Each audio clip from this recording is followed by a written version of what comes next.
मैं डॉक्टर हेमलता शर्मा, सहायक आचार्य संस्कृत, राजकीय स्नातकोत्तर महाविद्यालय बयाना।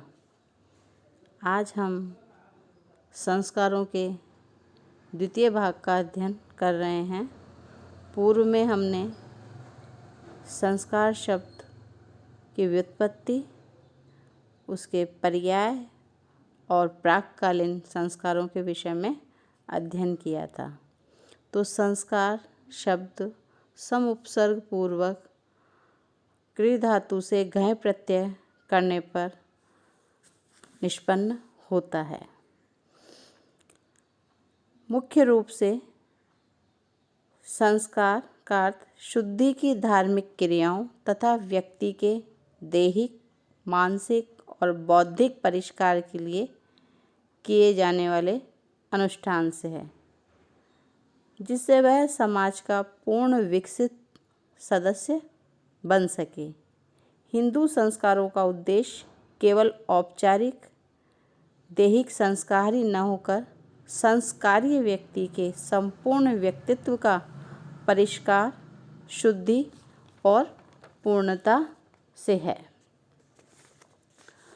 संस्कारों की संख्या में विद्वानों और शास्त्रों में मतैक्य नहीं है, मत वैभिन्न है, क्योंकि आश्वलायन गृह्य सूत्र के अनुसार संस्कार 11 प्रकार के होते हैं और पारस्कर बौधायन वाराह गृह्य सूत्र के अनुसार इनकी संख्या 13 होती है। गौतम धर्म सूत्रकार ने 40 संस्कारों के विषय में कहा है। स्मृतियों में संस्कार शब्द का प्रयोग मात्र धार्मिक कार्यों के अर्थ में किया गया है, जिनका अनुष्ठान व्यक्ति की व्यक्तित्व की शुद्धि के लिए किया जाता है। जैसे मनु ने कहा है, निषेकादि शमशानान्तो मंत्रै यस्योदितो विधि तस्य शास्त्रे अधिकारो अस्मिन् ज्ञेयो न अन्यस्य कस्यचित्। अर्थात मनु ने लगभग 13 संस्कारों का ही उल्लेख किया है। याज्ञवल्क्य ने भी संस्कारों के विषय में अपनी याज्ञवल्क्य स्मृति में चर्चा की है। वर्तमान में यह 16 संस्कार ही अत्यधिक प्रसिद्ध व लोकप्रिय माने गए हैं। स्वामी दयानंद सरस्वती की जो संस्कार विधि, भीमसेन शर्मा की षोडश संस्कार विधि, इनमें 16 संस्कारों का ही उल्लेख किया है। इसलिए हम भी 16 संस्कारों के विषय में ही चर्चा कर रहे हैं।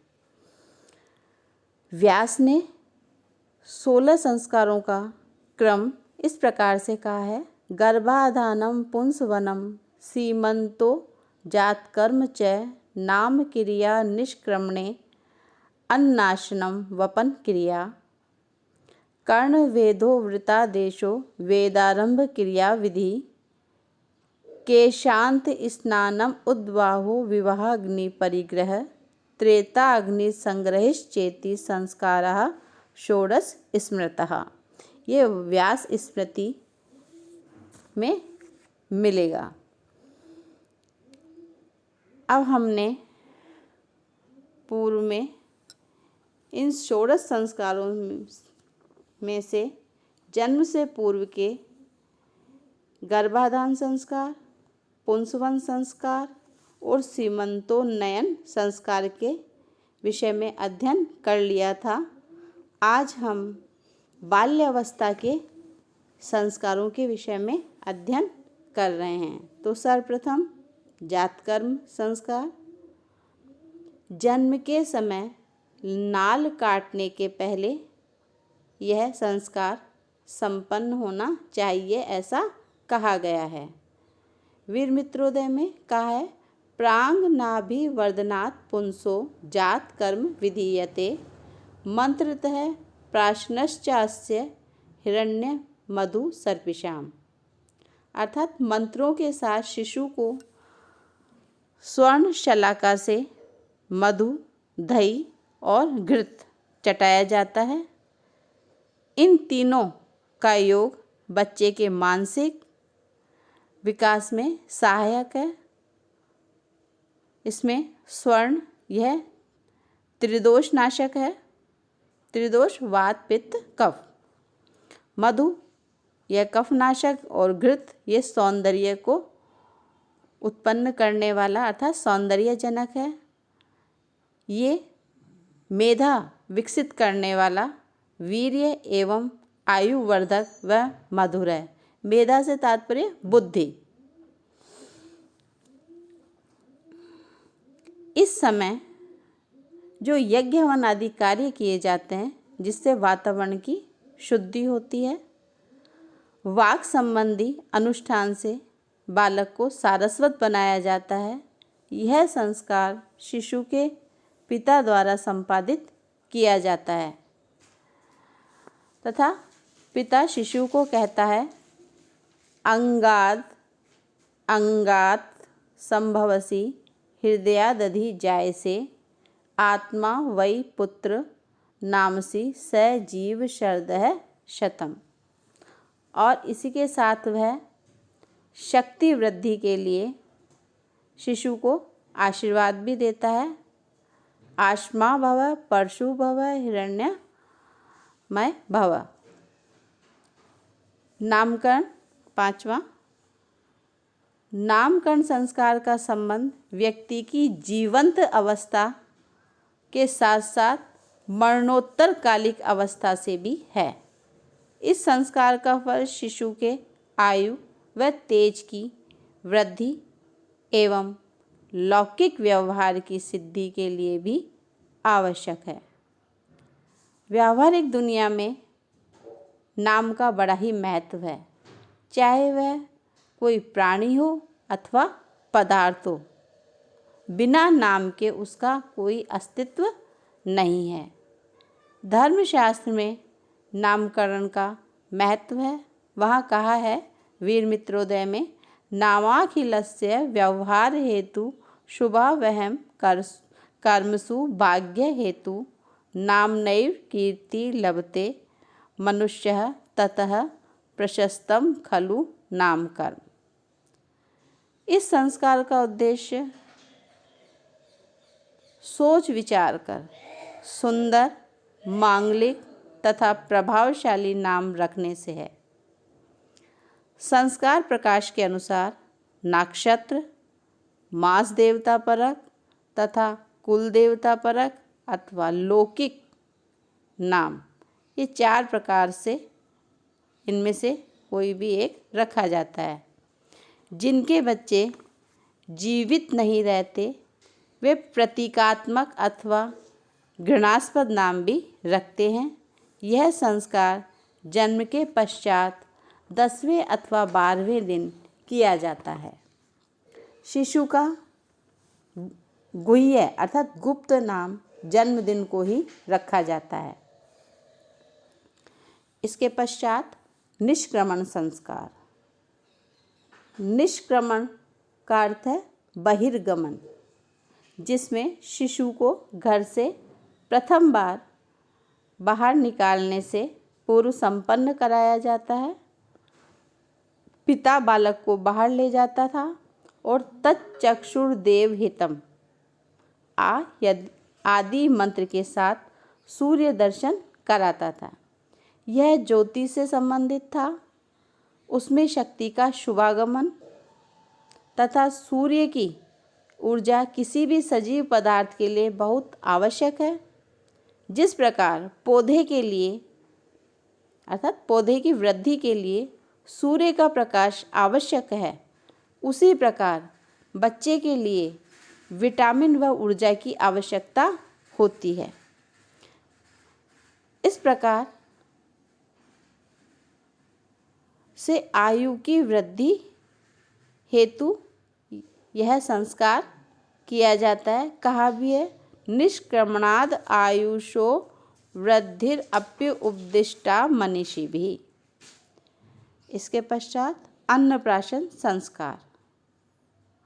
षष्ठे अन्नप्राशनम जातेषु दंतेषु वा, वीर मित्रोदय के अनुसार, जिसमें शिशु को प्रथम बार अन्न खिलाया जाता है। छठे अथवा 8वें महीने में बालक का और 5वें अथवा 7वें महीने में बालिका अन्नप्राशन संस्कार होता है। इसी समय शिशु के दांत निकलते हैं, वह ठोस आहार खाकर पचा सकता है। सुश्रुत के अनुसार छठे महीने में शिशु को हल्का तथा पौष्टिक अन्न खिलाना चाहिए। मार्कंडेय पुराण के अनुसार मद्वाज्य कनकोपेतम प्रारायेत पायसंतु तम। इस दिन यज्ञीय पदार्थ वैदिक मंत्रों के साथ पकाए जाते हैं और मंत्रों सहित अग्नि में आहुत किए जाते हैं। पश्चात हंत शब्द के साथ शिशु को भोजन कराया जाता है। इसके पश्चात है 8वां चूड़ाकर्म संस्कार। चूड़ाकर्म संस्कार अर्थात केशच्छेदन।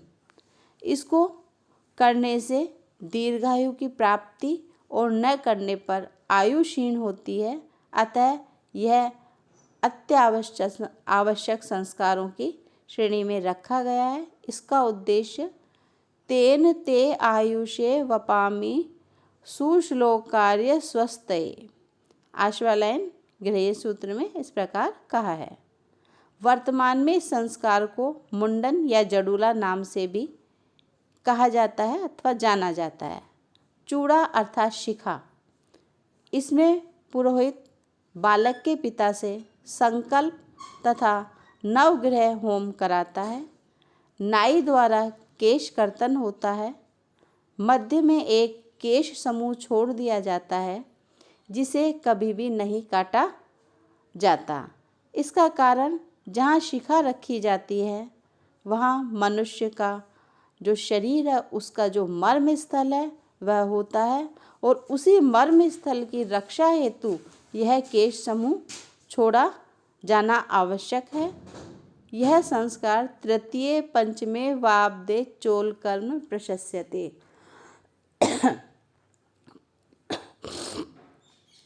प्राग वा समय सप्तमे वा सौपन्येन वा। इसके पश्चात कर्णवेद संस्कार।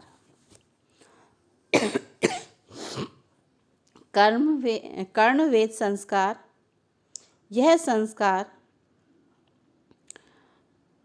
शिशु के कोमल कानों को एक सूचिका अर्थात सुई विशेष के द्वारा छिद्र युक्त किया जाता है, जिसके द्वारा सामान्य जन अपने शिशु की सुरक्षा एवं आभूषण स्थल का निर्माण होना मानते हैं।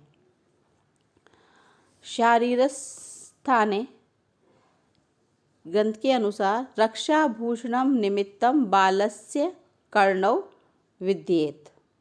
यह संस्कार जितना व्यावहारिक है उतना ही वैज्ञानिक भी माना है। सुश्रुत अनुसार आंत्र वृद्धि की शांति हेतु कान के शंख प्रदेश के ऊपर या कानों के निचले अंतिम भाग में सिरा का छेदन कराना चाहिए। शरीर के प्रत्येक अंगों में कर्ण की अपनी महिमा होती है। चिकित्सा विज्ञान की दृष्टि से भी कर्णवेद संस्कार का अपना एक पृथक स्थान है।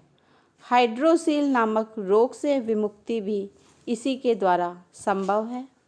ज्योतिष शास्त्रियों द्वारा अनेक प्रकार के अमंगल ग्रहों की शांति हेतु विभिन्न प्रकार के रत्नों को धारण करना बताया है। इस दृष्टि से भी कर्णवेद संस्कार द्वारा बच्चे के कान का छेदन और उसमें उत्तमोत्तम धातुओं को पहनाना अथवा संबद्ध की जाती है।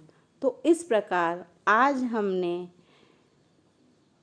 षोडश संस्कारों में से द्वितीय भाग बाल्यावस्था के संस्कार प्रथम प्राककालीन संस्कार जो 3 बताए थे हमने। आज हमने बाल्यावस्था के जो संस्कार हैं, जात कर्म, नामकरण, निष्क्रमण, अन्नप्राशन, चूड़ाकर्म और कर्णवेद का अध्ययन किया है। आज इतना ही।